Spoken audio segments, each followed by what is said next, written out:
welcome to the Rated Gen Z podcast, Najuka. Yeah. Yes, Yeah. perfect. Little do people know that we were practicing it right before. So I think this is great because I was just telling someone yesterday that I love this podcast because a lot of times it's people that I've met in the past and then they get to come on, or I've had a guest and then years later they come on. So you're someone that I met in, was it 2020 or 2021? I know it was kind of during COVID. 2021. Okay, and I had the opportunity to speak to your university, like to a class, right? Or like it was a webinar around personal branding. Is that what it was? No. So No? you met us with the platform called as Muskan. Me and Aryan Sahu. We both were working on the startup company, Muskan, the mental health through fashion. Yeah, but I And met we got him connected. through. Yeah. You met Okay. him, and then we met. Okay, but I On a met Zoom him through, call. yeah, I met him through giving that webinar on personal branding. That's right. And then I got on a call with him and his team talking about how to spread the Yes. word. And I don't know, do you recognize this shirt? Yeah, we actually, did. Yeah, yeah, it's from him. I know. yeah. So I had purchased 2 shirts at the time just to support. Um, but okay, so then that's how we met. And then you just happened to reach out to me just a few Yeah. days ago. So why don't you share with my audience more about yourself and what you want to talk about?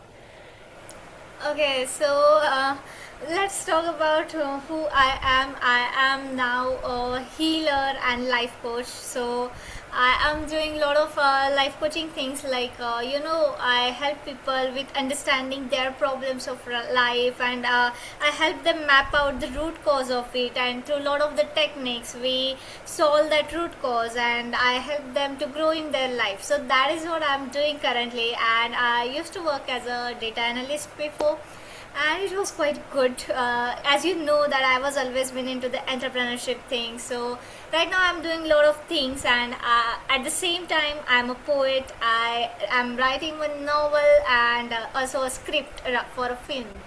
Oh, wow. So you're Yeah. very creative. So the fact that you were a data analyst and now you're getting to do all of this. So I'm assuming that this is truly what you've always loved doing, and now you get to do what you love. Yes, yeah. So data analyst is something which I love because I love working around the data, collecting things. Because data it's all about maths and all, but at the same time, the creativity is something also my kind of thing. I feel a jolly in it. So yeah, Oh, wow. And where are you living right now? I'm living in Mumbai. Oh, okay. So you're in Mumbai. Great. Yeah, that's a very large city, right? Like, It's quite large city. yeah, how many millions of people?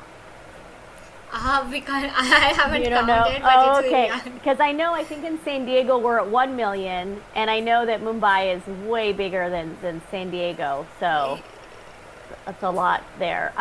So then you have a good amount of people that can be your clients for what you do. Well, yeah, actually, the thing is that everyone needs this life coaching because everyone has something, a very simple thing where you have been scolded because of something in your past, and that can hamper you at the extent that you are not able to grow in your career, or you are not able to collect and manage your finances well.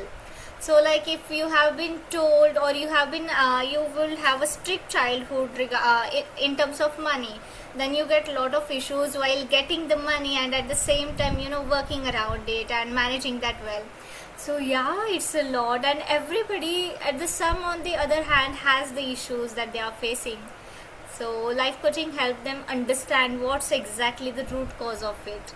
Yes. And on the additional base of it, I also do some akashic readings and numerology stuff. So that helps me to understand better what's exactly happening with my client. Oh my goodness. So you had mentioned before we started recording that you're 23. So obviously, like, I have to ask you because 23 is very young, and there's still so much life ahead of you. So I would love to hear, why do you believe that, you can talk about life and be a life coach at such a young age. I mean, not saying, I mean, age is just a number, but I'm just curious Yeah. where that came in.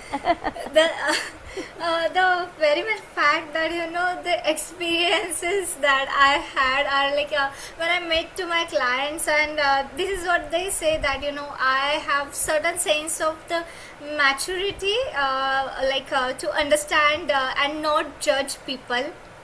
And at the same time they feel like one of my not even a client, I was just taking a walk on a street, and there was one lady. She was sitting in on the lake side, and I was just taking a stroll, and then I sat down quite a distance ahead, and then I saw her, and I just said her hi, and we sat down there quietly, and she started opening up. And when I took a leave, then we talked for a quite long time. And when I took a leave, she was like, you know what? There is something in you which just make people open up, and I feel so much comfortable while sharing. Cause I don't share a lot with people, so I felt okay. That's a quite of compliment, And actually, we have lot of things in our mind itself. And I think that's what I understand, that once you know how to tackle your mind, you can actually know and grow better.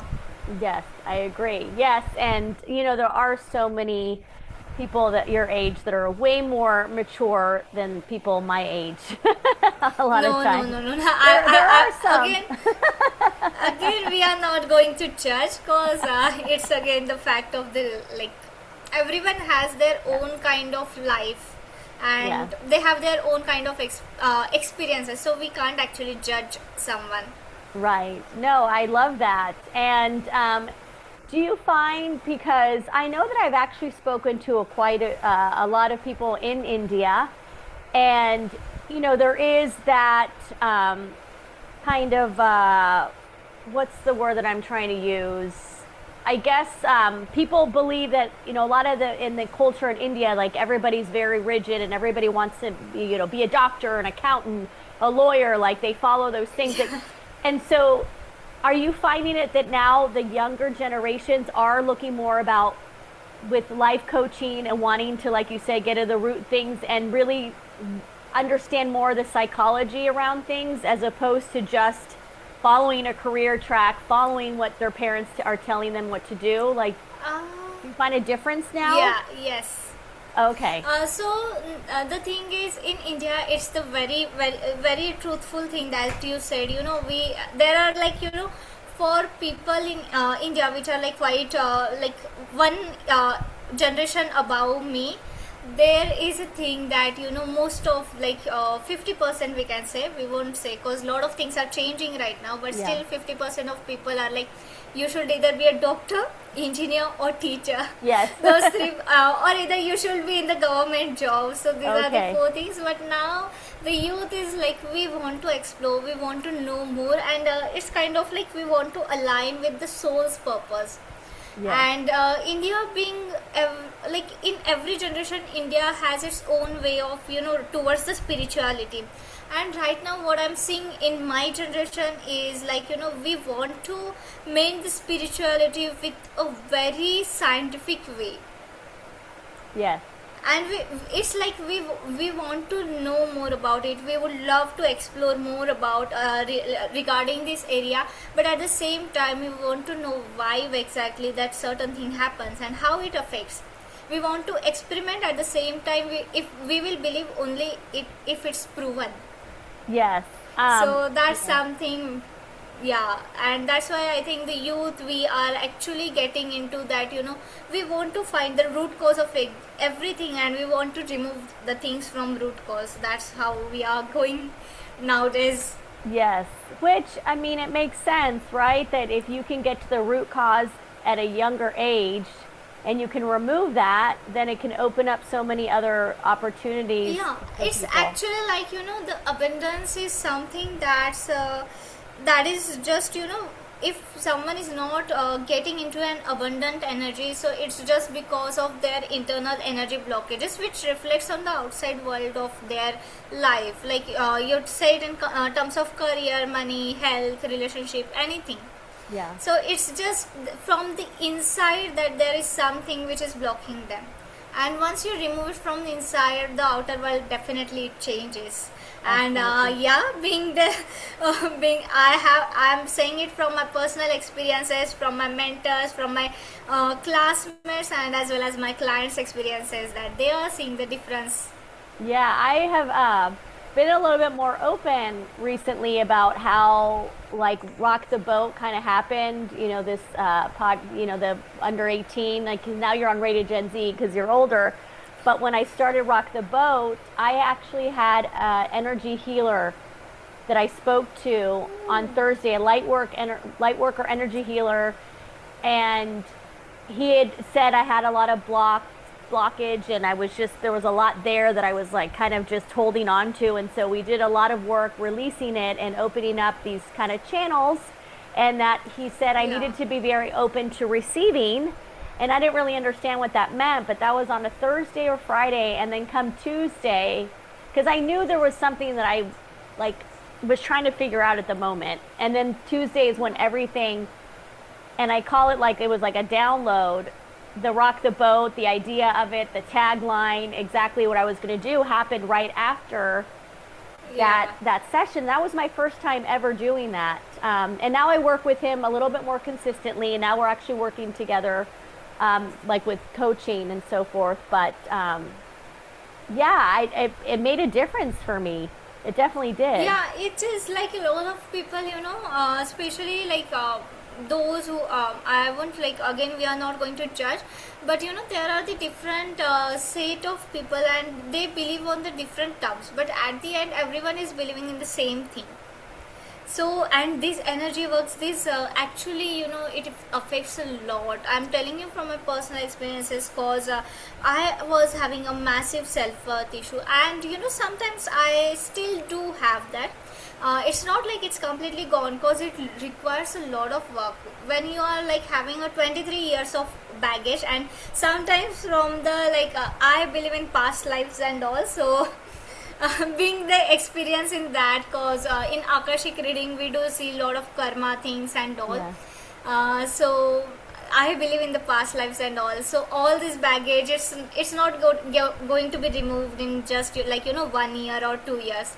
It requires the constant effort. So I'm still working on it, and as slowly it's getting removed, you will actually see the outside world is changing. Like you will get some opportunity out of the blue. You will get some client whom you are not even expecting, and like the opportunities just pop up. When you need money, the money just comes in. When you are talking about the relationships, it actually starts gradually shifting. People starts understanding you. Lot of problems, it's all inside you. So in Hindi, basically there is one saying which means that the battle is fought inside your mind before it's fought actually on the battleground. True. Well, that's what the Bhagavad Gita, isn't that right? In the Bhagavad Gita, isn't that in there? What they yes. It's in the Bhagavad Gita, but it has been it's always been there, not only in the Bhagavad Gita. It has been, Bhagavad Gita has told, as in it's very famous, but almost all of our Ved, Purans and the culture, basically there are many times we have quoted this down. So it's a lot of, and it's very true. Yes. Sometimes because the thing, when we talk about the manifestation things and all, we have always been told that keep your inner energies high, think about what you are thinking, because you are manifesting something, you are into that higher vibrations, and then for one point if you think that, oh, is it really going to happen, then you are fighting with your inner mindset.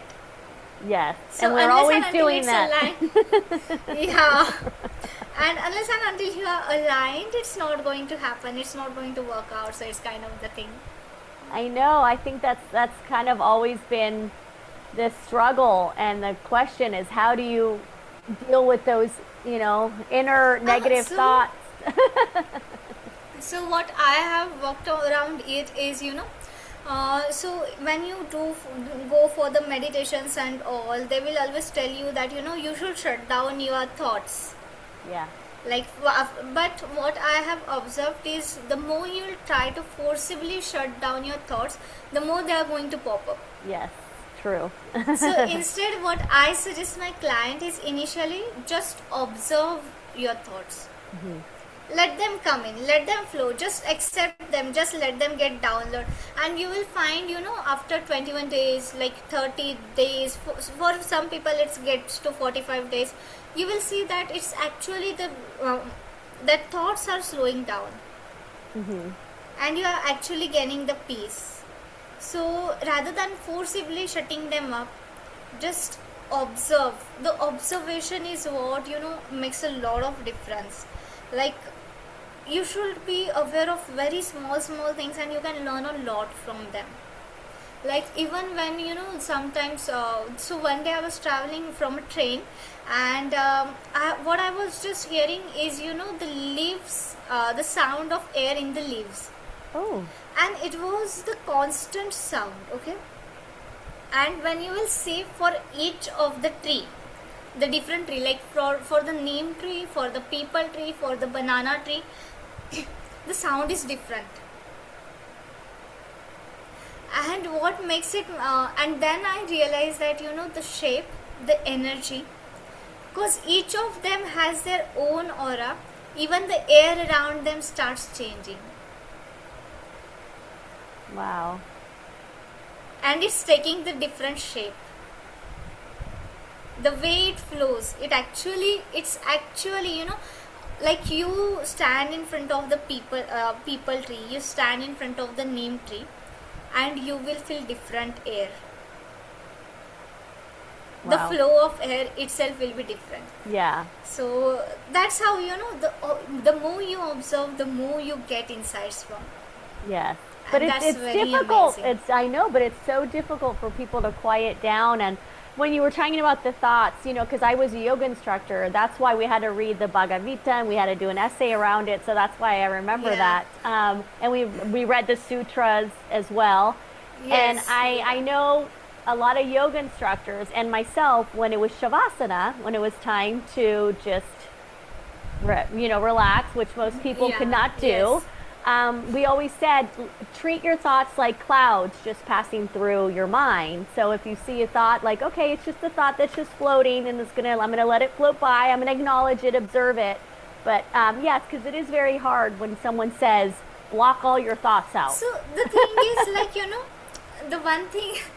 the one thing I have, like, again, I have observed, or I think somewhere I read it, or some sort of, but it just a thought in my mind, that we are actually so much into fight and flight mode, that the complicated things are simple for us than the easy things. Like, the things which are very easy, we actually feel it very much complicated. Yeah.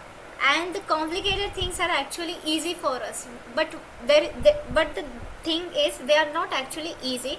The thing is, we are actually so much comfortable with us that we don't want to go into something relaxing, something easy, something that's better for us.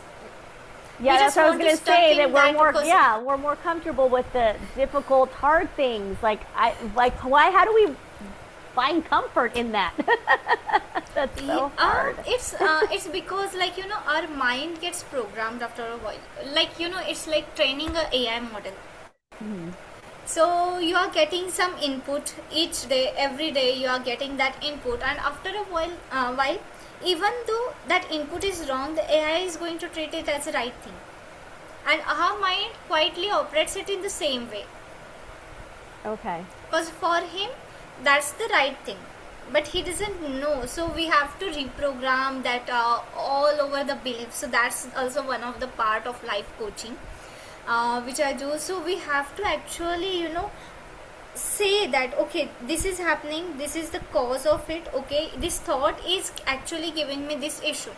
So I have to change that thought, then I have to implement certain stages, then I have to do some work, maybe affirmations, maybe ho'oponopono, sometimes the inner child work, chakra healing, whatever it is suitable, we take it and then we reprogram the mind, sometimes NLP as well, and then from that we actually reprocess it. Like it's like you are basically so the braid is burnt, but what we are just replacing that braid with a fresh one without without the eater getting noticed.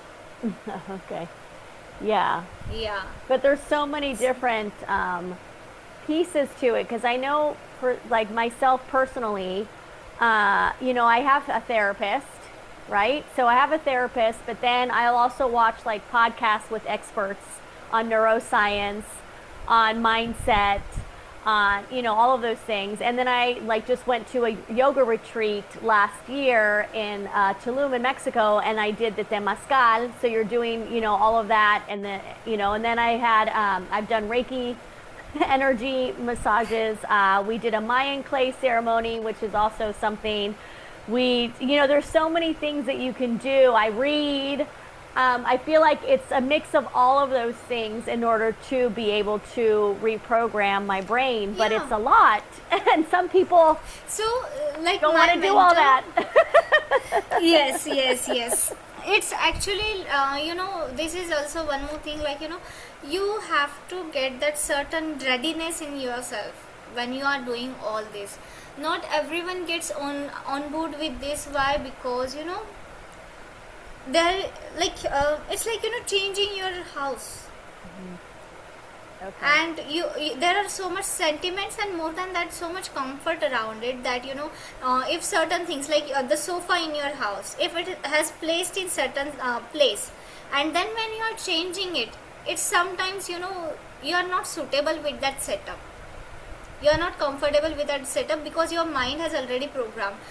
So it needs certain readiness in yourself, that no, I need to change this from here to here, no matter what. And then that commitment makes you, that readiness makes you actually get that change. Because there are a lot of people who are there like working for 2 to 3 years on themselves while healing and therapies and all, but the things are simply not working on them. And when we observe, the only thing is their mind is not accepting that this is something valid, and they are not ready to accept that this is going to change my life, or sometimes they just want to stuck in that problem, and they want that I won't do anything and just a magic wand will be there. The magic does exist, but it exists only when you are aligned, and that alignedness is the readiness, which they are not actually like ready with. So yes, it's a process, and not many people want to put the work and effort and energy into it. I know I do, because I know that I'm becoming a better version of myself, because I'm learning to not define myself by maybe things that I've done in the past or things that have happened to me in the past. That you can essentially rewrite your narrative that you have, but unfortunately, there are many people that don't even want to even get close to that, and so that's where it's gonna. I don't understand. People like to be in the victimhood mode. Yes, I know many people that like to be the victim. Yeah, yes. they love gaining a sympathy and empathy from people instead of working on themselves and making themselves better. This is one of the thing, and that's what make them stop from doing certain things. And it can be anything, not only terms of the aligning themselves with the spirituality, sometimes even in the career. Yeah, it's like I don't know things, I don't know that, I don't know this and all, but they don't want to learn. Yeah, again the readiness factors comes in, but they are not ready. Yeah, but unfortunately I believe that that's the only way that we're going to be able to change as a whole in the world, on the planet, is if every single person is willing to do the work to become a better version, to learn, to be able to move forward. And unfortunately, unless we all do that, I think there's still going to be so much conflict like there is now. And so I think that's where I get frustrated, and I will admit it, I get frustrated with people that aren't willing to like want to grow and evolve and want to just learn and not just be stuck kind of in the same version of themselves for their entire lives. Like I feel like that's part of living, is being able to evolve your version of who you are, and hopefully in a better way. But So not many there people was, think you that. yeah. See, for those people, it's the thing. Like in one of the podcast, I think the name of the guest was Kavyal ma'am.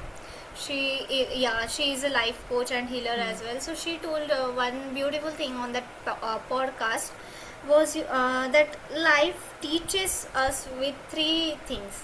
Okay. One is motivations, one is conspiration, and one is desperation. So first, if there is a lesson, the life motivates us to learn it. Like it will give some podcast around you, it will show you something informative regarding this and all.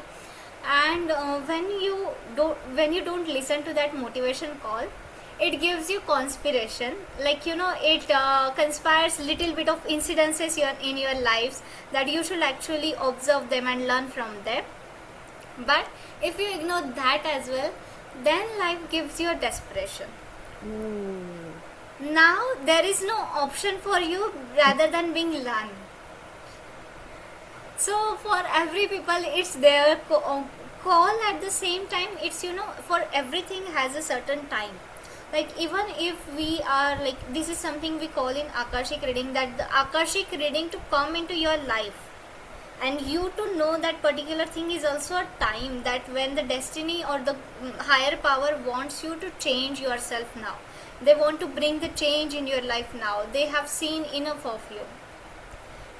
It's kind of bit of spirituality, but at the same time I believe in the patterns of the science that this is in terms of spirituality. When it comes to the in terms of science, when you are asking something repeatedly, may you think a negative thing about it, like if it will happen or not after for the some time, but for some time you have given your energy into there. And since you have given your energy, it has been stored somewhere in the universe in some of the form. Because even thoughts are energies, those are also frequencies, right?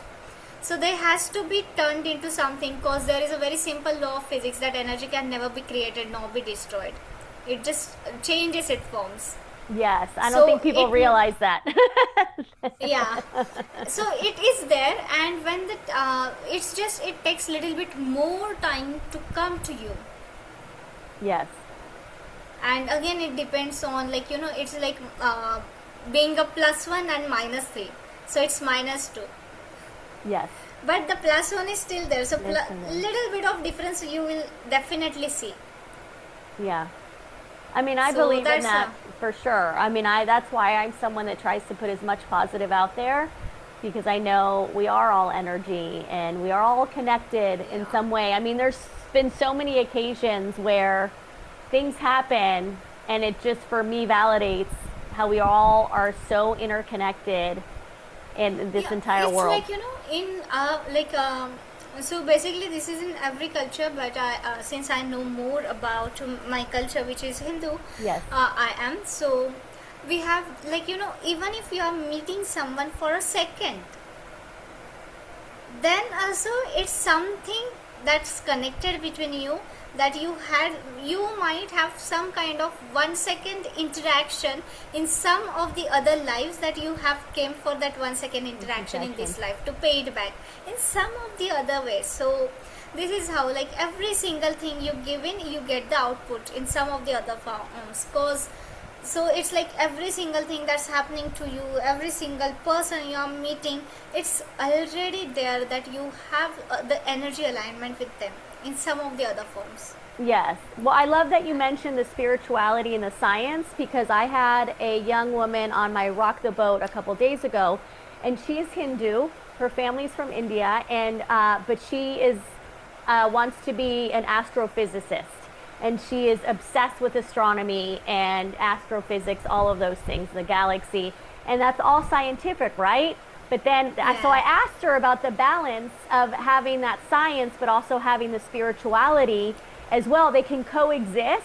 Where I think a lot of people, they're in certain religions, they're so religious and so faith-based that they want to ignore the science, right? But like even scientists like Stephen Hawking, who was an astrophysicist, and all these like hardcore scientists, they still believe that there is something more out there that is like of a spiritual sense, right? Like they See, my point of view around this is, so basically, this is something which I had this thought in some, like, since my around 7th or 8th standard, that, if every imagination is like, if the real world is imagination, we called it like, in almost every religion it said that this is an illusion. The real world is an illusion, right? Right. So illusion comes from someone's mind's thoughts. Right. That they are thinking that this exists, but this doesn't. So if every reality is an illusion, then every illusion is reality somewhere. And so every single thought, there is a 100% possibility that it does exist in reality somewhere where you might know, you might don't know. Yes. And that's again when it comes to the point of the balance of science and spirituality, rather than balance, I think they are very much one. Okay. Yes. If you think like, let's talk about the things like there is a God, Allah. There is in Chinese also, cause I was learning Chinese for a little bit of part. I was interested in that culture. So they also have something kind of, egg, a universal egg from which the source of light basically, and from that the life came into the picture in the Hinduism as well. So Hinduism is very broader perspective. There are a lot of things in it. Some people takes the Lord Ganesha as a supreme god. Some people takes Lord Krishna as supreme god. Some people do it for Shiva. Some people for Shakti.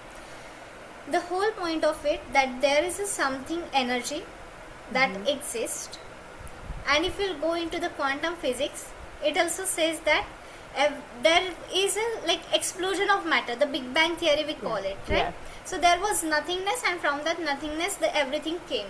And if you see every religion, we have stated it already.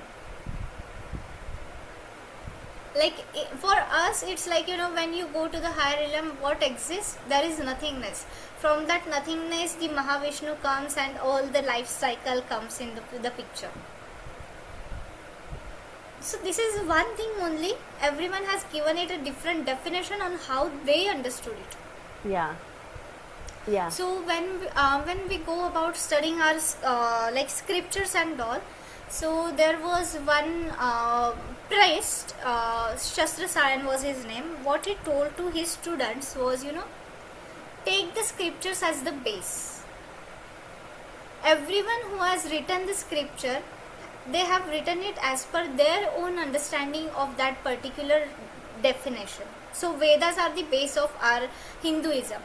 And then comes the Manusmriti and all of the Puranas and all. So they have told that, these all the peoples, Manu, Yajnavalkya and all, they have written what they have understood.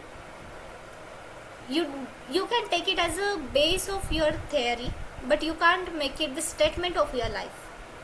Question why they have thought it in that way. Whatever answer you will find, it will be the base of your life. And your life will flourish according to that. And not every person can have the same base. You should be okay with another person having a different base. Respect that as well. Yeah. So that's the very deep understanding, and I loved it so much that we fight about so many things and a lot of things, but at the end, the base scriptures are the same everywhere. and we Yeah. just need to like have our life on as per our understanding, and it's very okay that people have their own understanding. We need to accept it, Yeah. that they have their own mindset. It's hard for people to do that. I was actually Yeah. just rereading the book Man's Search for Meaning, and it's written by a Holocaust survivor. And I was just rereading the portion that he said that the truth that love is the ultimate and the highest goal to which man can aspire. And I feel like that is something that is also very much across the board. Yes, a grounding for all religions is love. But yet here we are. Lot of times, lot of times people takes it like it's just a living being things, or it just a lot of time it has taken in only terms of the relationships. But me talking to the laptop is also kind of love, because laptop is also an energy. It's like there is an atom. When this whole setup is going to be decayed, that atom is going to be shifted into some kind of energy, like some kind of other materialistic form. Then that materialistic form, maybe after decay or something, it is ultimately going to take some kind of living form. And then again going to be back to decay, again the non-living thing. So this is the process. So every single thing, made your phone, made your sofa, made your cushion, everything, every atom stores their own mindset, because they receive the frequency. So that atom also stores a lot of past. Yeah. And there is always a connection, and that is also a form of love. Yes. And when you start understanding this, you actually see every single thing around you with that compassion, and the life will just be amazing after that. Yeah. Well, compassion, that's a very important attribute to possess, but not a lot of people have it either. So it's actually, as you know, in the starting I told you, we are so much comfortable with the complicated things that we don't want to live the easy life. This is easy, like I'm talking to my study table. Hey, hi, how are you doing today? Okay, I'll be back in few minutes, just be there for me. It's very simple. People might thought it's something, what a mad person she is, what a crazy person she is. But this way, when you talk to the things around, you will observe that your tone addressing the people will also change. Yeah. Like, see, when we are talking together, let's not even talking. You and me are crossing roads. And unintentionally, we are not like we are strangers, but we exchange a smile. Observe that you will keep that smile throughout your day. True. That's why I'm always smiling at people, but it gets me in trouble. That's again the perception of the person. But you will see, like, your day is going very well that time.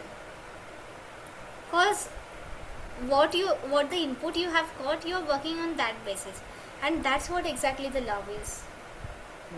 It's so simple, but we want to complicate. Okay, we actually want to fight about a lot of things which shouldn't even exist. Yeah, we overcomplicate. It's, oh my gosh, so many times I'm thinking, gosh, it's really simple.